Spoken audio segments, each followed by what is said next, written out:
हम मीनू झा प्रणाम करै छी समस्त मिथिलावासीके। आइ हम वट सावित्रीक कथा लऽ कऽ उपस्थित छी।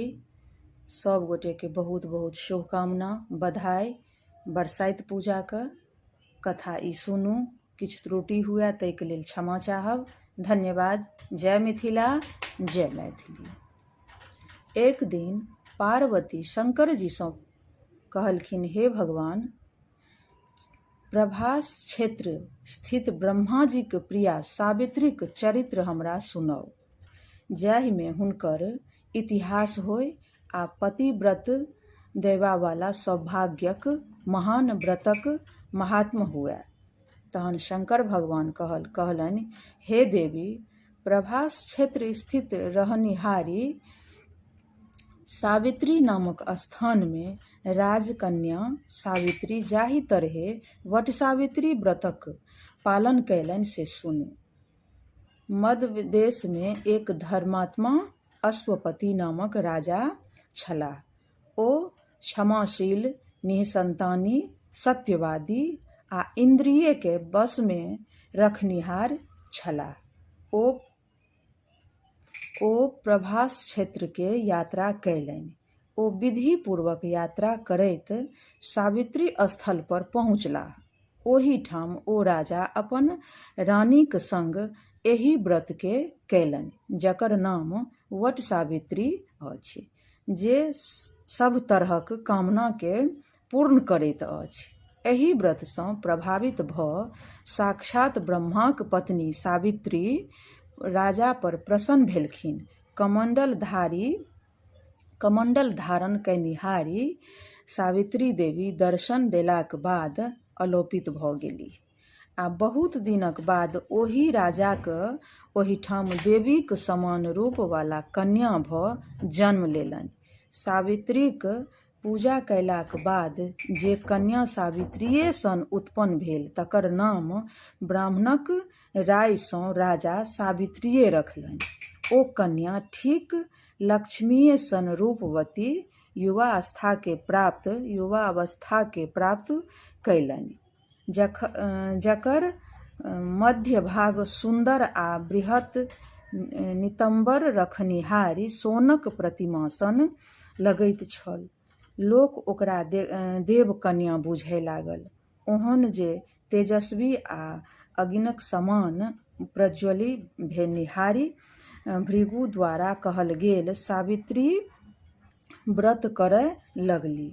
लक्ष्मी सन सुंदर रूप सँ सुशोभित, विवाह करय योग्य अपन पिताक समीप गेली। राजाक प्रणाम कऽ नजदीक में ठाढ़ भेली। राजा अपन कन्या के विवाह योग्य भेल देखि मंत्री सँ सलाह लय राजा कन्या के कहय लगला, हे पुत्री, अहाँ कन्यादान करय योग्य भऽ गेलहुँ। अहाँक मंगनियो करय नहि कियो आयल आ ने खोजला। उत्तर अहाँक अनुरूप वर भेटि रहल अछि से हे पुत्री, जाहि सँ हम देवता लोकनि समक्ष दोषी नहि होई तकर उपाय करू। धर्मशास्त्र में पढ़ने आ सुनने छी, पिता गृह में जे कन्या रजोधर्म सँ युक्त भऽ जाय ओ शूद्रक समान भऽ जाइत अछि आ पिता के ब्रह्म हत्या पाप लगैत छैक। अतः हे पुत्री, तैं हम अहाँ के अधिकार दैत छी जे अहाँ अपना लेल स्वयं योग्य वर ताकि लिअ। अहाँ शीघ्र हमर बात मानी मंत्रीक संग जाउ। एकर बाद सावित्री अपन पिताक आदेश मानि राजर्षिक रम्य तपोवन दिस विदा भेली। ओहि ठाम पहुँची सब वृद्ध लोकनि के प्रणाम कऽ सब तीर्थ तथा आश्रम में जा कऽ अपन घर घूमि एली। एला पर पिताक समीप देवर्षि नारद के बैसल देखलखिन। आसन पर बैसल नारद जी के प्रणाम कऽ जाहि कार्यक लेल वन गेल छल से पिता के कहय लगलै, हे देवर्षि नारद जी, साल्व देश में धूम्रसेन नामक धर्मात्मा विख्यात एक क्षत्रिय राजा छलाह। संयोगवश ओ आन्हर भऽ गेलाह। हुनका कनिये टा बालक आ पत्नी सेहो छलनि। एहि अवसरसँ लाभ उठा हुनक पूर्वक बैरी रुक्मी नामक एक राजा हुनकर राज छीन लेलक। तहन धूमसेन अपन छोट बच्चा आ स्त्रीक संग जंगल दिस चलि देलनि। हुनकर ओहे बालक पैघ भेला पर परम धार्मिक सत्यवादी छथि।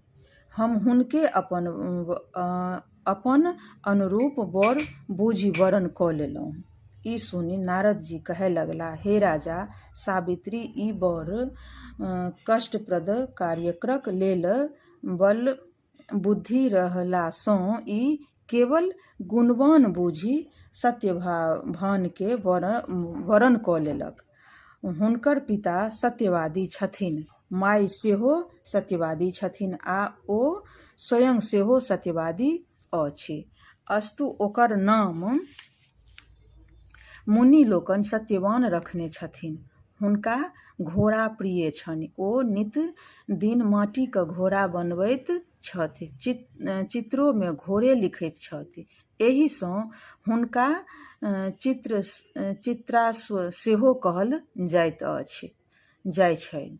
सत्यवान दान आ गुणमे रत्नदेवक समान छथि। ब्राह्मणक रक्षा करबामे सत्यवादी ऋषि निवार शिविक समान छथि।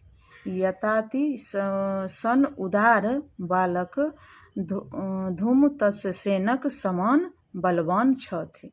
लेकिन दोष मात्र एकेटा छनि जे अल्प आयु हेबाक कारण 1 वर्षक बाद शरीरक त्याग करताह। एहि तरहक बात देवर्षि नारद सँ सुनलाक बाद सावित्री राजा के कहलनि, राजा, ककरो कोनो बात एक बेर कहैत छथि, ब्रह्मदेवता एक बेर कहैत छथि आ तहिना कन्यादान एकहि बेर कयल जाइत छैक। ई तीनू काज एकहि बेर कयल जाइत छैक। दीर्घायु होथ वा अल्प आयु, निर्गुण होथ वा गुणवान। एक बेर वरण कऽ लेलहुँ, आब दोसर बेर दोसर वर के वरण नहि कऽ सकैत छी। पहिने मोनमे निश्चय कयल जाइत छैक, तखन वाणी द्वारा प्रकट कयल जाइत छैक, पुनः ओकरा कर्म द्वारा मोन के प्रमाण मानि कयल जाइत छैक। अतः मोनक विरुद्ध कार्य नहीं करबाक चाही। तहन देवर्षि नारद कहलनि, हे राजा, अगर अपने के कष्टो हो तऽ सावित्रीक विवाह निभिन पूर्वक जल्द संपन्न करू। ई कहि नारद जी आकाश मार्ग सँ स्वर्गलोक चलि देलनि। तकर बाद राजा शुभ मुहूर्त में नजदीकी के ब्राह्मण के बजाय विवाह संबंधी कार्य संपन्न कयलनि आ एहि सँ सावित्री मनवांछित वर पाबि तेना प्रसन्न भेल जेना पुण्यवान पुरुष स्वर्ग पाबि कऽ होइत अछि।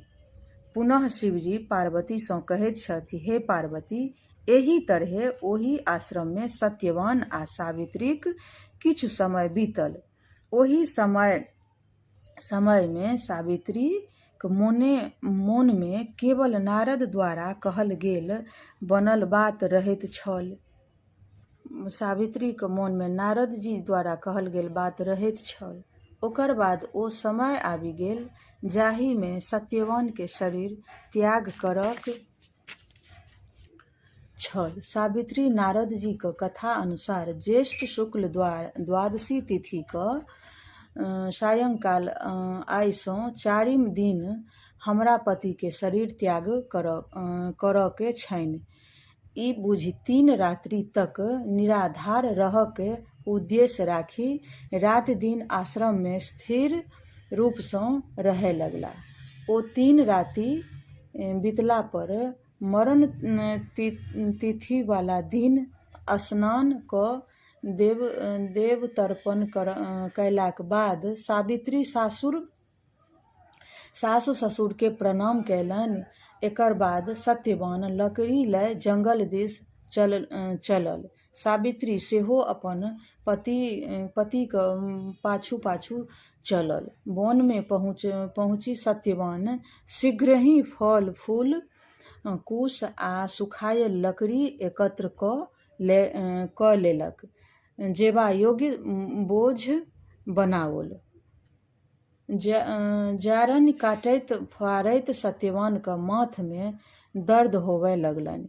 दर्दसँ अपन कार्य छोड़ि वरक गाछक एकटा सहारा लय सावित्रीसँ कहलनि, हे सुन्दरी, माथक दर्द हमरा सहल नहि जाइत अछि, अस्तु अहाँक कोर में हम क्षण भरिक विश्राम चाहि रहल छी। सावित्री दुखी भ कहलनि, हे महाबाहो, अहाँ आगू विश्राम करब, पाछू हम श्रम के दूर कयलाक आश्रम चलब। जहिना कि सावित्री सत्यवानक माथ अपन कोर में रखलक कि पिंडश्याम सन किरीटधारी पियर वस्त्र पहिरने सूर्य सन वेदिव्यमान पुरुष के देखलक। ओकरा देखि सावित्री प्रणाम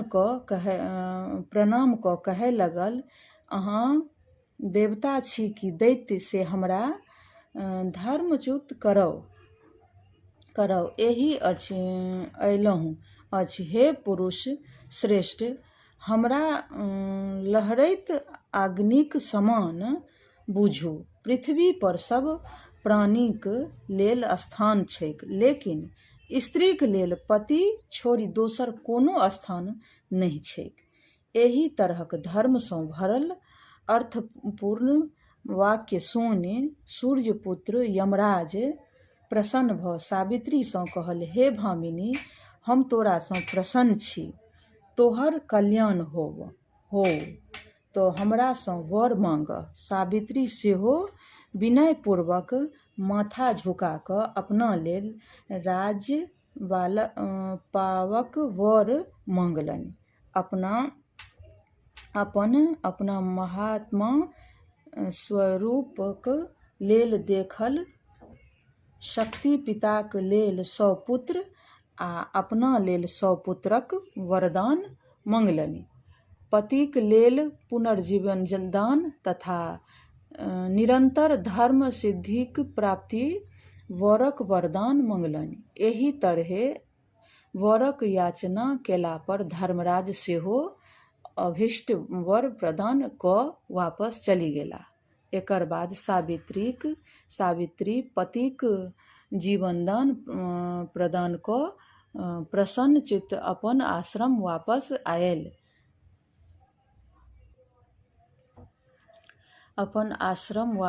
आयल। सावित्री ज्येष्ठ पूर्णिमाक दिन ई व्रत कयलक, जकरा प्रभावसँ स्वर्णक स्वरूप पुनः नेत्र प्राप्ति भेलैक। निसंकट अपन देश तथा राज्यक प्राप्ति भेलै आ सावित्रीक पिता के 100 पुत्र आ सावित्रियो के सेहो 100 पुत्र प्राप्त भेलैक। एहि तरहे सावित्रीक व्रतक संपूर्ण महात्म्य हम अहाँके कहि सुनेलहुँ। एक दिन पार्वती महादेवसँ प्रश्न कयलनि, हे देव, सावित्री द्वारा कयल गेल ओ व्रत केहन छैक आ एहि व्रतक विधान की अछि? एकर देवता के छथि? की एकर मंत्र छैक आ एहि व्रत के कयलासँ की फल भेटैत छैक से हमरा कहू। तहन शंकर जी कहे लगलखिन, हे पार्वती, सावित्रीक व्रत के ध्यानसँ सुनू। ओ सती एहि व्रत के जाहि तरहे कयलनि से कहैत छी।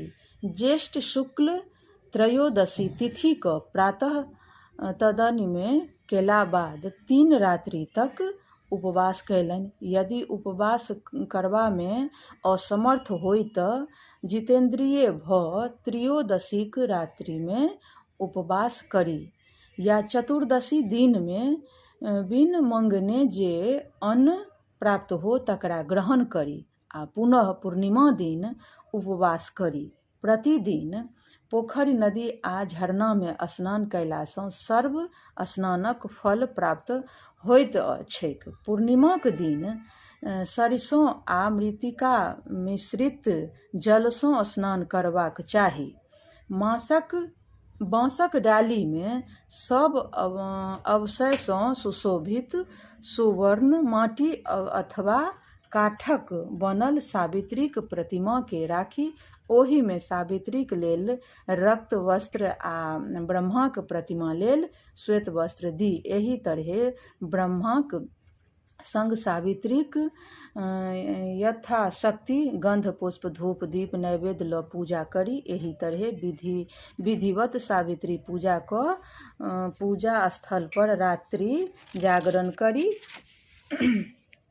हंसी खुशी सँ नृत्य गीत करैत रात्रि बिताबी आ सावित्रीक कथा विधान पंडित सँ भिनसर तक सुनैत रही। एही तरहे सावित्रीक ब्राह्मणक संग विवाह संपन्न करा 7 गोट ब्रह्मा के श्वेत वस्त्र पहिरा गृह दान देबाक चाही। ओही पूर्णिमा दिन वरक गाछक नीचाँ में 14 गोट ब्राह्मण दंपति के निमंत्रण क भोजन कराबी। तकरा बाद प्रातः काल उदय समकाल में भोज पदार्थ सावित्री स्थल यानी वरक गाछक नीचा में ल आबी आ ओतय पवित्रता पूर्वक भोजन बना 14 मित्र निमंत्रित ब्राह्मण दंपति के बजा पूजा स्थल पर पैर पखारी बैसाबी आ पवित्र पूर्वक भोजन कराबी। ओ भोजन करैलासँ हमरा भोजन करैलाक फल होइत छैक। जे दोसर बेर वरक समक्ष द्विज संपत्ति के भोजन करब तऽ अछि ओकरा केशव के भोजन करैलाक फल प्राप्त होइत छैक। जाहि सँ प्रसन्न भगवान विष्णु प्रसन्न मनवांछित फल दैत छथिन। तेसर बेर भोजन करैलासँ ब्राह्मण सहित सावित्रीक भोजन करैलाक फल प्राप्त होइत छैक। ओहि ठाम एक बेर भोजन करैलासँ करोड़ बेर भोजन करैबाक फल प्राप्त होइत छैक। हे देवी, सावित्री स्थल पर 18 प्रकारक कष्टरष्ट भोजन बना द्विज दंपति के भोजन करैलासँ कुल में ने कियो विधवा होइ छै आ ने कियो बाँझ होइ छै, ने मात्र बेटी के जन्म दिए ने अपन पतिक अप्रिय लगनिहारी ओ आ सत्य नारी के जे प्रधान दोष छैक ओहि सँ ओहि कुलक नारी वंचित रहै हेतु हे देवी सावित्री स्थल पर करू आ तिथि रहैत भोजन देबाक चाही। एही अवसर पर 5 प्रकारक मधुर हृदय के प्रिय लगे वाला भोजन करेबाक चाही। जे स्त्री एही प्रकारे दोसरा के दै स्वयं भोजन करै छथि ओ अपन पतिक लेल परम महात्मकारी आ दोसर स्त्रीक लेल परम प्रिय धन धान्य सँ भरल आ पैघ परिवार वाला होइत। अशोक व दान सँ 21 पीढ़ी तक हुनका कुलक पुतहु बेटा अनगिनित नौकर चाकर सँ भरल पूरल रहैत अछि। आ जे पुआक दान करैत अछि हुनक अपन कुलक संग संग बेटीक कुलक सेहो कियो निपुत्र नहि रहैत अछि। शिखरनीक दान कयला निहारी के उपरोक्त फल तऽ भेटिते छैक, संग संग लड्डू दान कयनिहारी सब तरहक सिद्धि सँ भरल पूरल रहैत अछि। एही तरहक वचन ब्रह्माजीक अछि। हे देवी, 8 वर्षक कुमारी के भोजन करैला सँ विशिष्ट फल होइत छैक। ओ जन्म जन्म तक सौभाग्यवती, पुत्रवती, पतिव्रता, धन धान्यसँ सुशोभित रहैत अछि आ सहस्त्रो आदमीके भोजन करौलाक फल भेटैत छैक।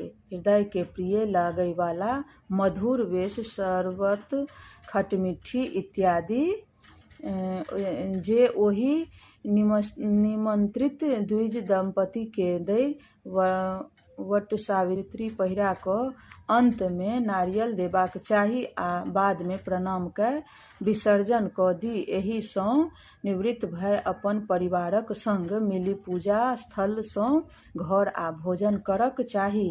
एहिसँ आराध्य देवी प्रसन्न होइत छथिन। एहि तरहें सावित्री व्रतक उद्यापनसँ सब पापसँ छुटकारा भेटैत अछि। जे ई व्रत करैत अछि सब तरहें सौभाग्य, धन धान्यादि विविध रूपसँ प्राप्त करैत छथि। हे देवी, ज्येष्ठ पूर्णिमाक विधि पूर्वक सावित्री पूजा स्थल पर 108 या 54 बेर फल लऽ प्रदक्षिण करैत अछि, ओकरा सब पापसँ मुक्ति भेटैत छैक। एहिमे कोनो संदेह नहि जे पुरुष सावित्री स्थल पर अपन पत्नी द्वारा आनल जल लऽ संध्या वंदन करैत अछि तऽ 12 वर्ष धरि संध्योपासन कयलाक फल प्राप्त होइत छैक। ओहि स्थान पर स्नान कयलासँ